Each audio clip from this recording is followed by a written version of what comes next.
Взаимоотношения нагайцев и башкир имеют многовековую историю. Сегодня не каждый из нагаев и башкортов помнит об этом. В силу испытаний и трагических страниц в истории обоих народов. Это и бесконечные междоусобицы, войны с соседними государствами, восстания против своих сюзеренов по причине бедственного положения наших народов. Все это приводило к депопуляции народа и изменению ареалов расселения. У нагайцев и башкир много общего. Один из многих примеров – это то, что оба народа сохранили свои рода и, что не менее интересно, оба народа сохранили обширный домонгольский пласт.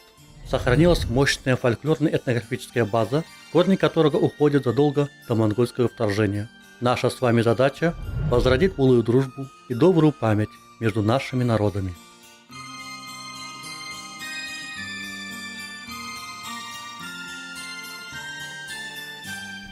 Дело в том, что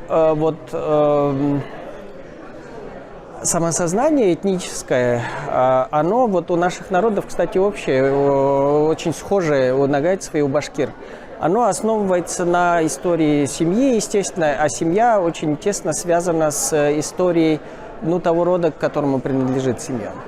И, соответственно, если человек, скажем так, башкир, и история его семьи восходит к истории рода Кыпсак, он и будет себя воспринимать, сначала как Кыпсак, потом как башкир. То есть это как некая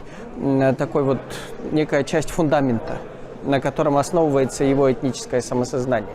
И мне кажется, что такого рода практики, они, в общем-то, достаточно положительно влияют. То есть это память, которую, очень неразумно, я бы сказал, стирать.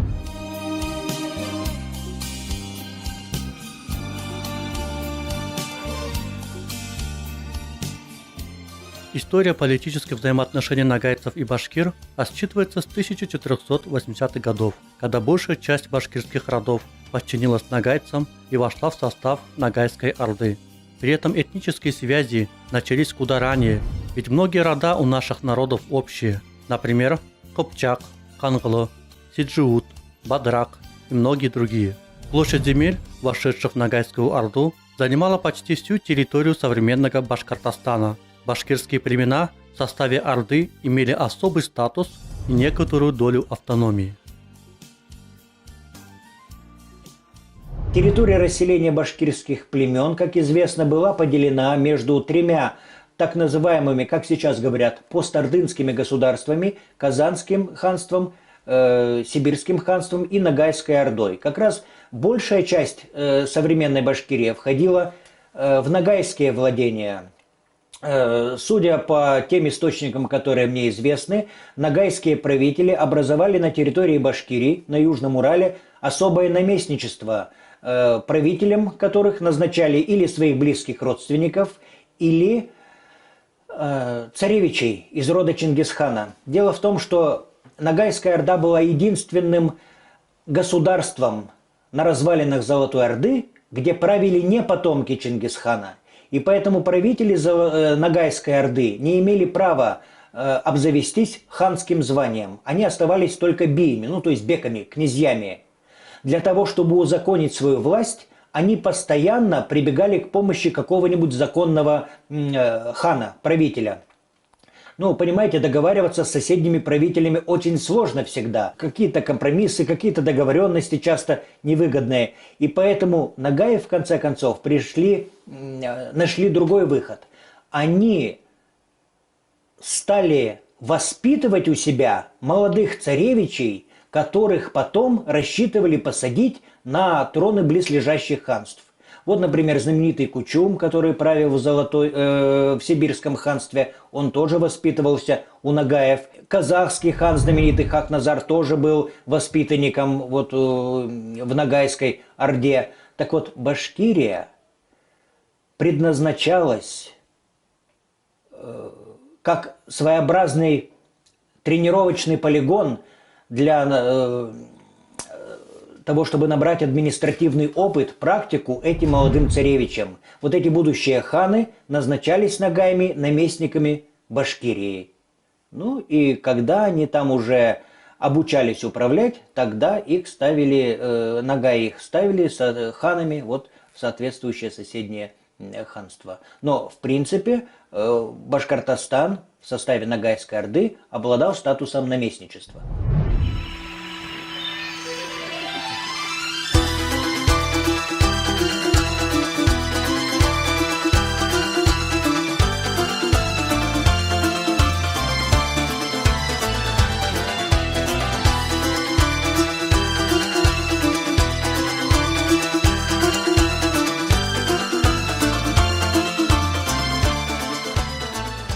Ногайская Башкирия, как государственное образование в составе Ногайской Орды, просуществовала до 30-х годов 17 века. Столица Ногайского наместника Башкирии располагалась в древней Уфе, город Башкорт. Этот двухвековой период был периодом расцвета и упадка в истории Ногайской Орды. В период расцвета Ногайская Орда была самым могущественным государством из осколков улуса Джучи, Золотой Орды. Ногайцы 1,5 века господствовали на огромных пространствах Дешти-Кыпчака, от Крыма до Хорезма. Разумеется, более 2,5 веков тесного взаимодействия ногайцев и башкир не могли не сказаться в народном фольклоре, эпосах и шеджере наших народов. Например, именно в башкирских шеджере родословных сохранилась память о приходе предков нагаев по Волжье с Кавказа и с берегов Черного моря в XIV веке.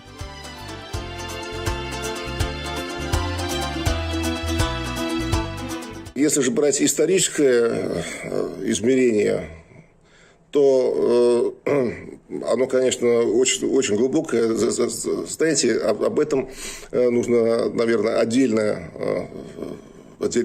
передачи снимать. Кстати говоря, в Башкирии такие есть.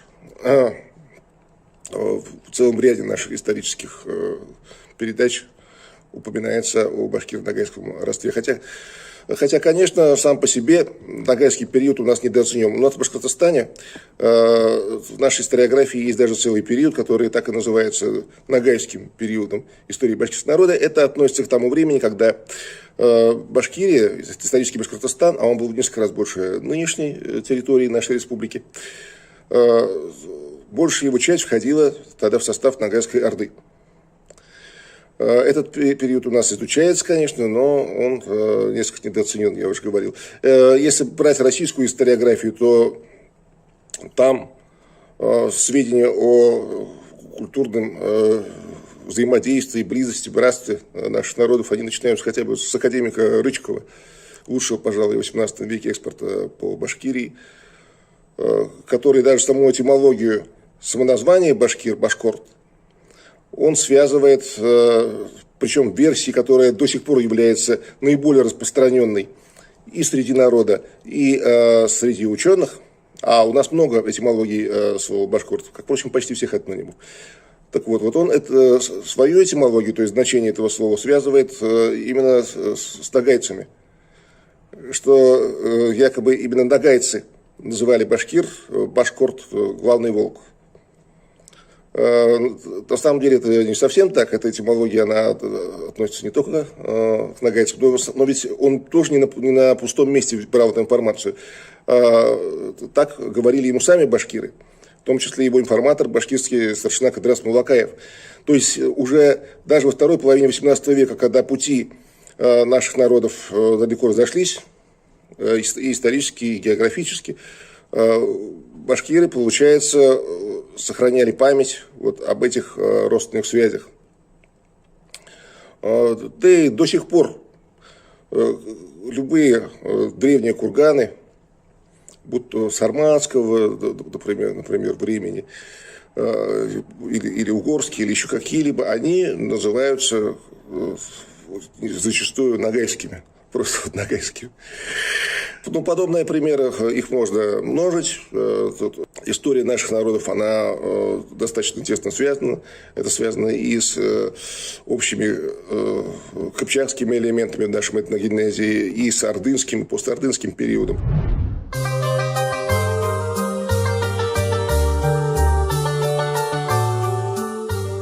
Тесные связи ногайцев с башкирами видны по многочисленным географическим названиям в Башкортостане. Это Ногайский мост в Уфе, Ногайская сторона на реке Белой, Также в Башкирии имелась Ногайская дорога. Это и генетика. По данным современных исследователей-генетиков, Башкирия является наиболее близким народом для нас. Почти в каждом башкирском племени есть род Ногай или Нугай.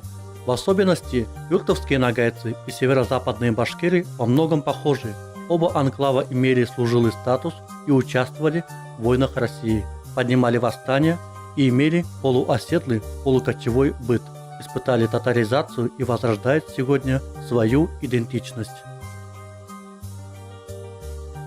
Наиболее превалирующей гаплогруппой для нагайцев является R1A, М198, R1B, М73, N1C, C3 в том числе. И это наиболее характерные для степной Евразии гаплогруппа. То есть этот спектр групп характерен как для башкир, как для казахов, для каракалпаков.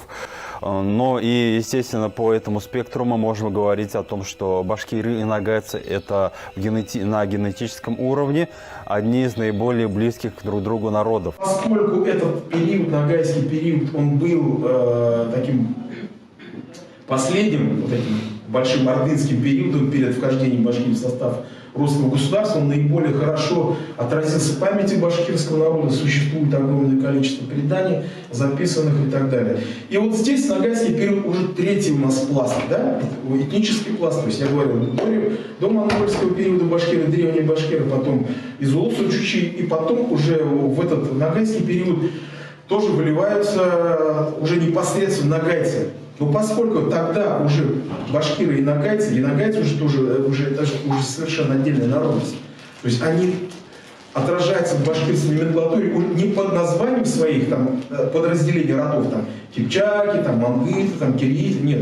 Они уже как ногайцы, то есть уже не дифференцировано, просто как ногая.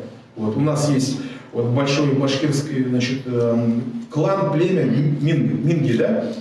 Вот, которые правили вот, в Коканде, потом в Коканском ханстве, уже там узбекском. Вот Минги, и у нас и внутри в статусе тюбы была Нагалярская тюба, то есть это целое подразделение огромное, да, получается. Но я уже не говорю про мелкие такие подразделения ара, то есть первый вот этот, у нас же кабеля, потом, ну, условно говоря, да, племя, потом тюба, ниже там ара. Тут это просто, так сказать, группы себе. А вот ара, нуга, это практически везде они раскиданы. Вот. И есть вот у нас племя Юрматы, там тоже есть подразделение нуга Юрматы. Вот. Я сам, поскольку табынец, у нас в Табынской, вот нашей, где вот я живу, вернее, не я живу, а деревня, аул моего отца, там вот буквально рядом деревня Бишул есть. И даже вот там, вот по 1693 году упоминается, значит, ясачный башкир, ну, ясачный башкир – это фискальный статус, то есть он платит ясак, и ясачный башкир, то есть Иштуган Чурин, который пишет башкирец Иштуган Чурин, а потом чуть ниже указано, что он многоетен, то есть это 1693 год, то есть до конца 17 века, получается, ногайцы еще сохраняли даже свою идентичность. Вот. Ну и завершая свое выступление, хочу сказать, что вот последнее, вот Тархан и знаменитый башкирский батыр в Грузианской области Алдар Асикеев, он встречался в середине 18 века с Рычковым, вернее, в 30-х годах даже, может быть, да, скорее всего, в 30-х годах с Рычковым лично беседовал. И вот когда тот спросил его о прошлом, он в общем, много преданий привел, там оставил, так сказать, все, рассказал Рычкову, и вот его фраза была такая, что башкирский народ истори был один с ногайцами. То есть это представление у башкир, это было, что они с ногайцами составляли один народ. То есть понятно, что этнически это как бы два этноса, но тогда же рассуждали все, говоря о единстве в политическом значении, башкиры всегда считали, что они с ногайцами одни, что они частью являются ногайской орды.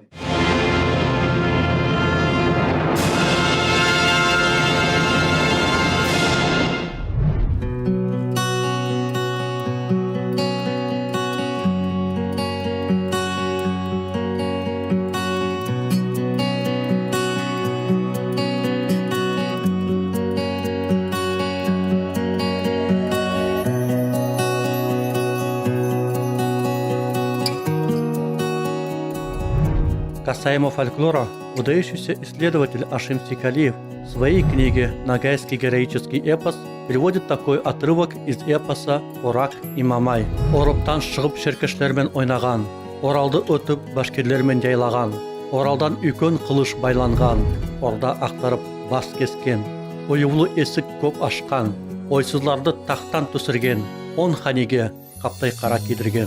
Орак батыр, сен ме едің? Выйдя из Урупа, с черкесами танцевавший, перевалив через Урал, с башкирами кочевавший, изогнутую большую саблю к поясу привязавший, перевернув ставку ханов, головы им рубивший, двери с узором много раз открывавший, бестолковых с трона снимавший, 10 ханж черные облачивший. Не ты ли это, Орак-богатырь? Касаемо башкирского фольклора, один из ярких примеров, они сохранили свои версии эпосы Эдыге, и Тукай, и Мурадым.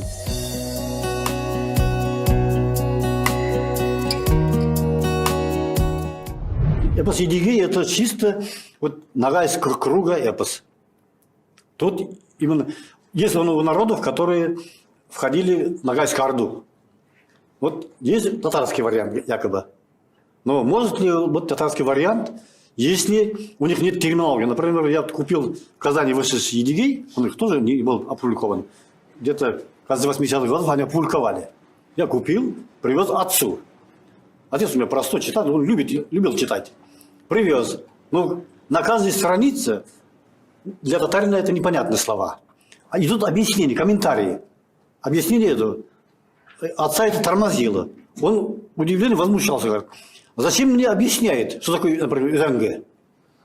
Для татар это непонятно, для казанских татар-то, поволжских. А для башкира это, нагайца, это понятие, как скотоводу. Четко ясно он понимает. Терминологии очень много. Вот он не может быть татарским. Там воспевается деяние Ногайской Орды, а не Казанского ханства. У них нет термина, означающего эпос. Например, башкир, кубайер, другие там, иритак, несколько терминов есть. Есть термин, как бы, носитель этого, сяся на башкир, или ярау. У нагайцев жирау. Но у татар его такой нету. Ну, как же он может быть эпосом? Например, другой эпос татарский, Сурабатыр. Там четко, говорит, вопрос идет. Куда, говорит, идешь, Сурабатыр? Он говорит, иду на Казань, иду громить его.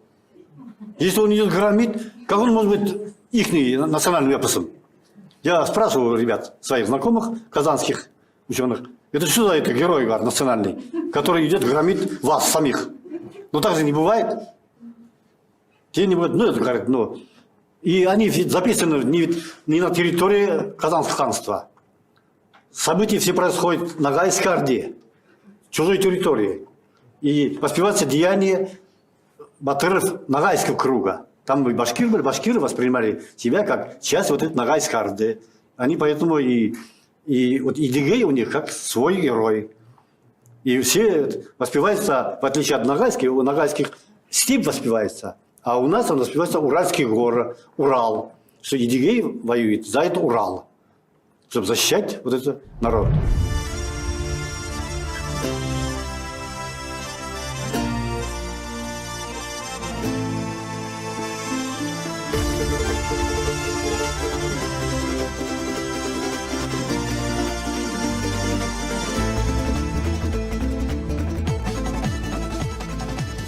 Страницы истории ногайского народа полны драматизма. Одна из них приходится на первую половину XVI века. В это время в Ногайской Орде всколыхнула очередная братоубийственная война между казанским ханом Юсуфом и астраханским ханом Исмаилом. Междоусобицы, война на два фронта окончательно истощили казанское ханство. В 40-х годах в связи с усилением позиций московского государства на постордынском пространстве политический ландшафт начинает меняться в пользу новой доминирующей силы. Соответственно, в 1552 году уже окончательно ослабевшую Казань захватывают войска Ивана Грозного. С падения Казани начался крах одного ногайского ханства за другим. Дольше всех продержался крымский юрт ногайцев. Крым пал в конце 18 века.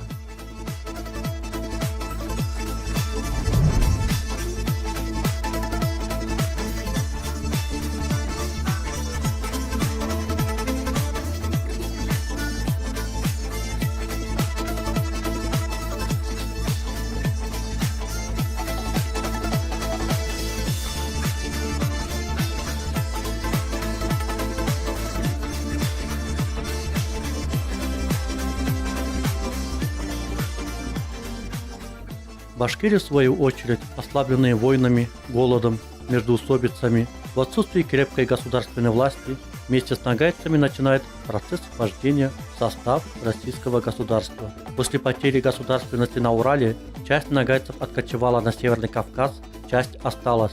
При этом большая часть ассимилировалась и вошла в состав башкирского этноса.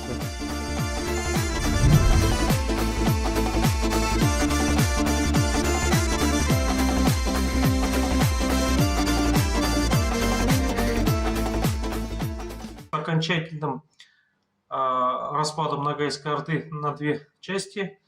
Большая Ногайская Орда и одновременно почти Башкирия принимает подданство российского государства, а затем Российской империи и участвует практически во всех военных конфликтах. Можно провести параллели между юртовскими нагайцами и башкирами, как и регулярными войсками, служилыми, которые участвуют в Северной войне, в Ливонской войне и между тем поднимают восстание, отстаивая свои права, защищая свои вотчинные земли, либо определенные наделы, которые имелись у юртовцев, рыбные утюги, поднимают восстание, но вместе с тем они же выступают как дипломаты. Здесь очень много параллелей. Впоследствии с образованием Малого Ногая, та часть нагайцев, которая обосновалась на древних местах проживания предков на Северном Кавказе, она существовала в орбите Крымского ханства. Однако к XVIII веку происходит присоединение Крымского ханства к России, и, соответственно, представители Малой Ногайской Орды, они также участвуют в сложении российского государства. Нагайцы Северного Кавказа служат в царских войсках в Горском лейб-гвардии эскадроне, который защищал царя.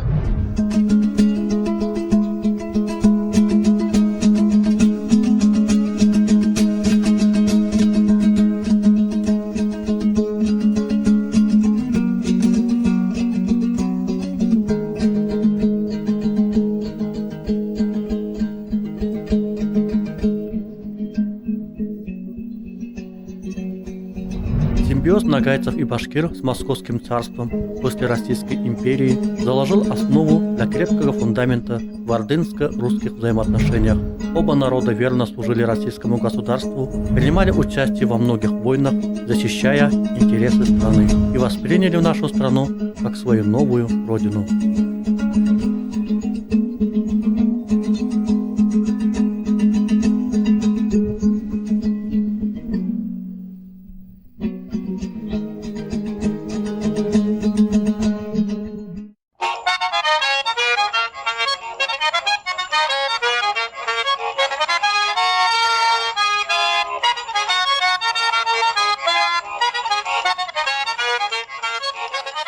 Нагайцы и башкиры сегодня общаются как братья на равных. Наши ученые помнят о древних связях наших народов, чтят его и далее развивают наши отношения. Наша задача на сегодня – поднять уровень взаимоотношений между нашими народами на новый, более высокий уровень.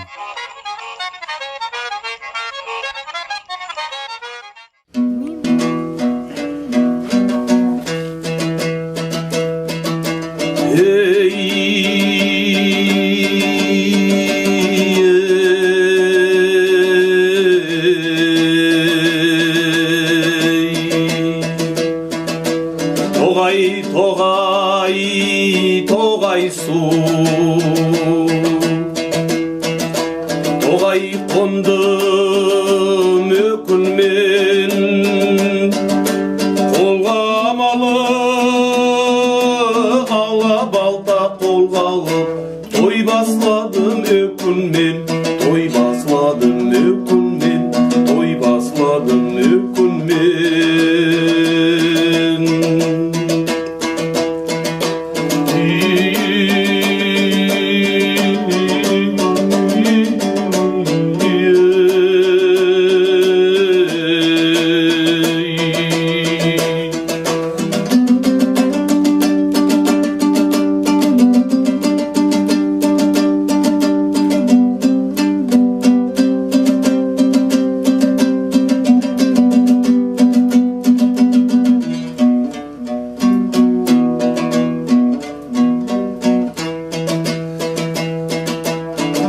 шығын биік яй салып,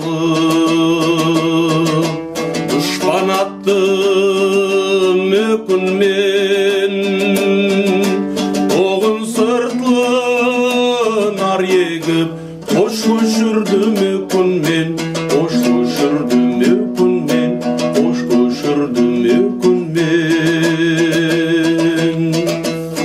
Құйрығы бір тұтам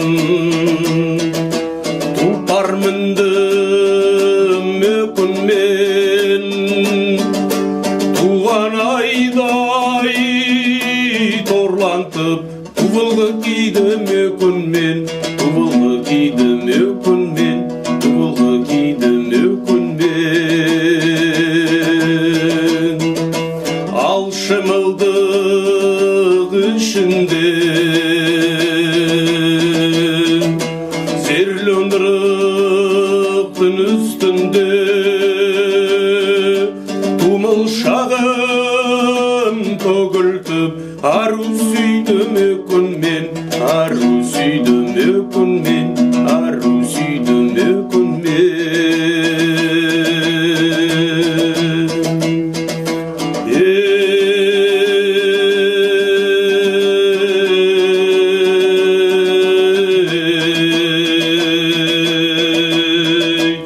Өкінместей болғаман Ермамайдың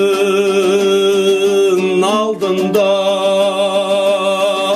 шахид кешем мүкінмен, шахид кешем мүкінмен, шахид кешем мүкінмен, шахид кешем мүкінмен. Тоғай, тоғай, тоғай су, тоғай, тоғай, тоғай су, тоғай, тоғай.